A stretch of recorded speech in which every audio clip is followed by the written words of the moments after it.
Hospitals are where we go to be saved. But what if the person standing beside your hospital bed, the one checking your heartbeat, adjusting your floor, and offering you comfort, was actually the reason you never made it out alive? For over 16 years, one man quietly turned hospitals into hunting grounds. His name was Charles Cullen, and he may be the most prolific serial killer in American history.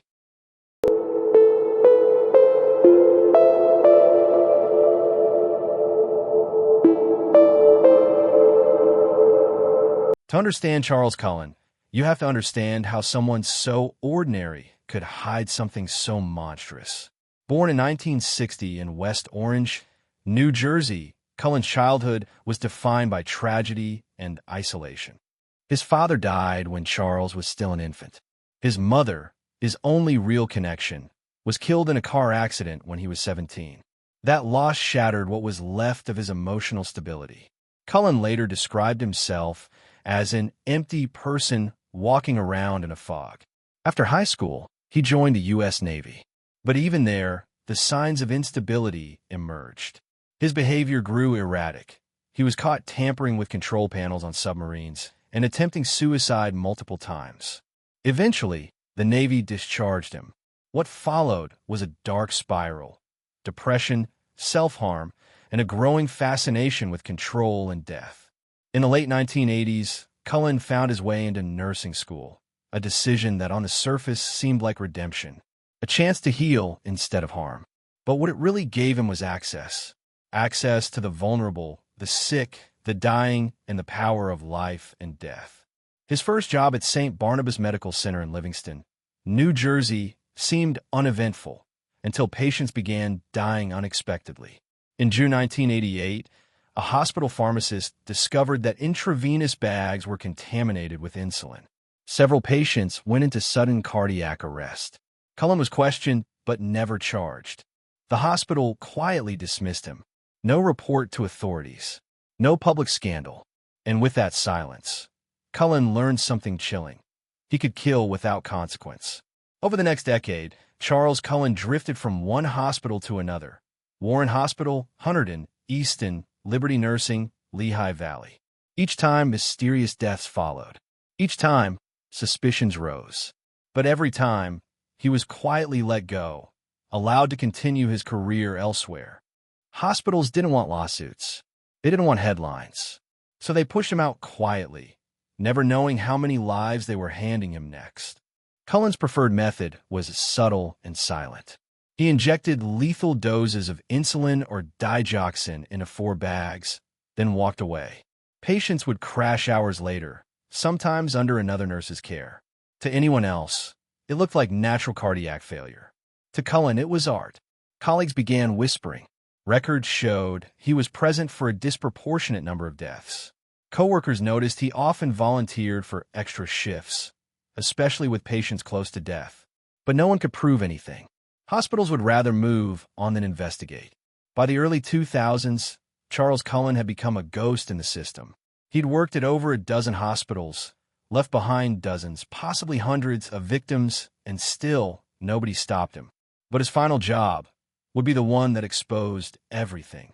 By 2003, Somerset Medical Center in Somerville, New Jersey, was proud of its reputation.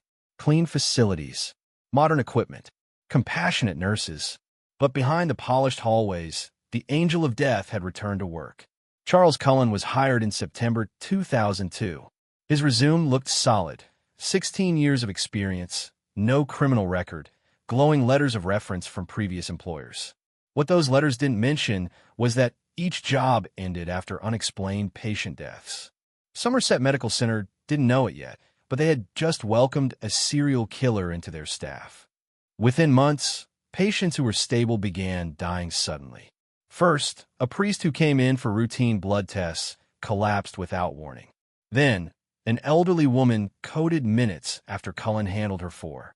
Each death seemed random, until the pharmacy noticed something strange.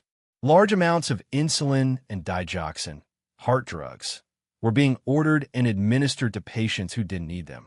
And every trail led back to one name: Cullen Charles, RN. The hospital's internal security team quietly began monitoring him. Detective Braun partnered with another investigator, Danny Baldwin. The two began by pulling digital logs from the hospital's medication system. What they found was staggering. Cullen's name appeared next to nearly every suspicious death on record. Still, hospitals are complicated places. Mistakes happen. Drugs are misadministered. The detectives needed solid proof, something beyond circumstantial timing. And that's when they met Amy Luffren. Amy Luffren had worked alongside Cullen for months. To her, he was quiet, awkward, even kind. He helped her cover shifts, brought small gifts for her kids, and often spoke about feeling lonely. So when police approached her saying her friend might be a serial killer, she didn't believe it. But then she looked at the charts herself. She saw the timestamps, the medication logs, the patients who were fine one moment and gone the next. It all led back to him. Police asked Amy to wear a wire. It was the only way to catch him admitting the truth. Every conversation could be the one that broke the case or ended her life. Over coffee breaks, she slowly steered the talk toward the deaths. At first, Cullen denied everything, but the guilt started to leak through his calm voice. He whispered things like, "I couldn't stop," and they were suffering. It was enough. December 12, 2003.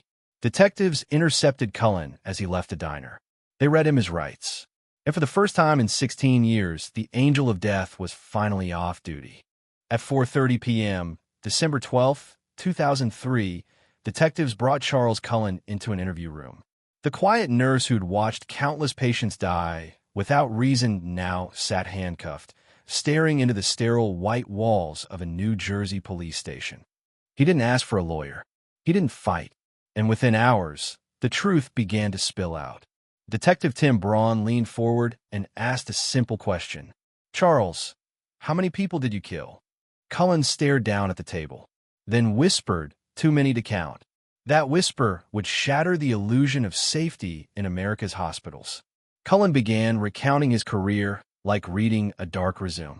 Bethlehem, Pennsylvania, insulin overdoses. Warren Hospital, digoxin poisoning. Liberty Nursing Home, unexplained heart attacks. St. Luke's, a string of sudden deaths in the ICU. He claimed he killed patients to end their suffering. But investigators saw a different story, one of obsession, control, and a man who played God. As detectives documented every name, every dosage, every confession, the number kept climbing. One nurse, 16 years, 11 hospitals. How could no one have stopped him? The answer was chilling. Each hospital had quietly let him go, afraid of lawsuits, bad press, and lost trust. So they passed him along, like a problem no one wanted to own. Cullen's confession triggered outrage nationwide. The idea that a nurse, someone sworn to save lives, had become one of the deadliest serial killers in U.S. history was almost unthinkable. But even as he admitted to dozens of murders, Cullen seemed detached, almost robotic, like he was confessing to something that happened to someone else. In 2006, Charles Cullen appeared in court to face justice. There were no tears, no apology, no emotion. He pled guilty to 29 counts of murder and 6 attempted murders across multiple counties. When victims' families confronted him in court, he refused to look up. At one point, he even mocked them, singing Mr. Sandman under his breath. The judge sentenced Charles Cullen to 11 consecutive life sentences without the possibility of parole, more than 397 years behind bars.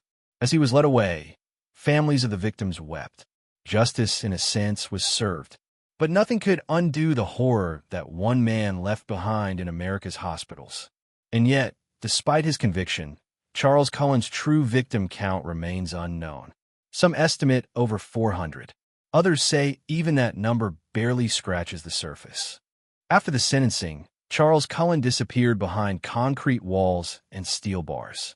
But outside, his crimes forced the medical world to face an uncomfortable truth. Hospitals had enabled a serial killer. In the aftermath, state lawmakers pushed for major healthcare reform.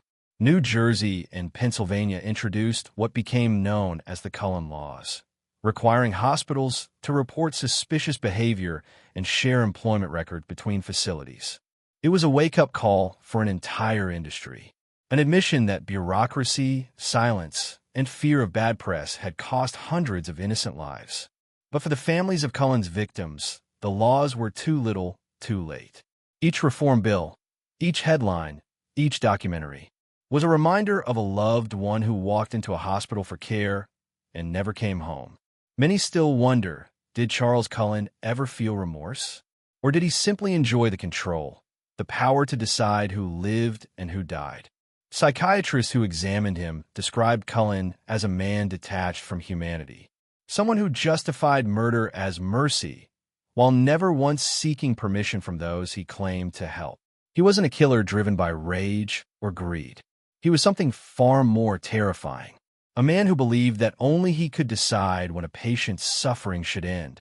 Today, Charles Cullen remains behind bars at New Jersey State Prison, serving 11 life sentences. His story stands as one of the darkest reminders of misplaced trust in modern medicine. Some called him a savior, others a monster. But one thing is certain.